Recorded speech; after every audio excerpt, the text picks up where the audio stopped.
miền bong ôn côn trâuឬក៏សិស្សគុណណាដែលមានបន្ទប់ទឹកនៅក្នុងផ្ទះហើយទ្វារបន្ទប់នោះបែរមុខទៅមុខផ្ទះ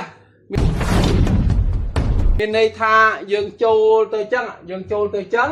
បាទហើយបន្ទប់ទឹកហ្នឹងយើងធ្វើត្រង់ណាក៏ដោយឲ្យតែបែរមុខបាទបែរមុខមករកមុខផ្ទះបែរមុខទៅរកទ្វារធំ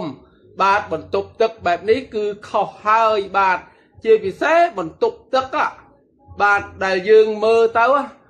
មើលពីទ្វារធំទៅឃើញទ្វារបន្ទប់ទឹកបាទវាបោមកបែរមកទ្វារធំហើយប៉ុន្តែយើងបើកទ្វារធំទៅស្រាប់តែឃើញទ្វារបន្ទប់ទឹកបាទបន្ទប់ទឹកដែលមានសន្តានទ្រង់ទ្រាយរូបរាងបែបនេះបាទមិនល្អសម្រាប់អ្នករស់នៅទេបាទ